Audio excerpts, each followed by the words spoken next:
Right, I'm back. So my measurements are done. I called my contractor, Mr. Sam, and my goat partner. Listen, I've had land for this land almost 2.5 years, almost 3 years. And when you're trying to build something, that hasn't been built in your family, at least in your immediate family, you're the guinea pig. You're the one that's going to be trying, figuring out, making the mistakes. You're the one that's going to be, you're the visionarian. And everything that has happened pertaining to this land has been either a sign from God or heaven sent. Even from the way I got the land, to the location of the land, to how things have transpired on the land. So today is about goats. I have an architect, and that architect had a couple of builder friends, and he was like, "Hey, I think you need to meet Mr. Sam. I think you all could really do some great things together." So I meet Mr. Sam. Mr. Sam is amazing. He's also another visionarian that has great potential, but for lack of better words, he has a cash flow problem. Well, I'm a visionarian. I have land. I've also got a cash flow problem. So we were just on the land one day, and he was like, "Look, I'm trying to get these goats, and I don't have any land." And I'm looking like, "Well, I have land, and I've always wanted goats." So I was like, "Hey, why don't we partner? This is not about competition. This is about collaboration. Why don't we partner together?" And it worked out. I used good old ChatGPT to help me make a land grazing contract. So when I tell you I put in everything that I thought that should have been in the contract, well, good old Chat said some other things that should have been in the contract. And it just really helped me to understand just why ChatGPT is important for business owners. It gave me what if scenarios. It went as deep as telling me, "Hey, who's going to clean up after the goats? Is it going to be you? Is it going to be him? Hey, what happens if the goats get out and they destroy something? Is it you or is it him? Hey, you're supplying the land, okay?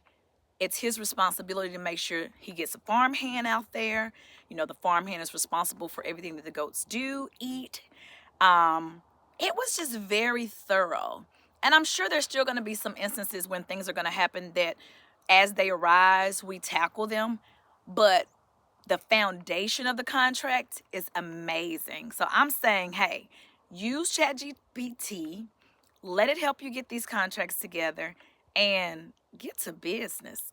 So me and Mr. Sam are now collaborating, and we're about to get some goats on Bee Fly Honey Farm. Don't forget to like, subscribe, and follow the journey of building Bee Fly Honey Farm.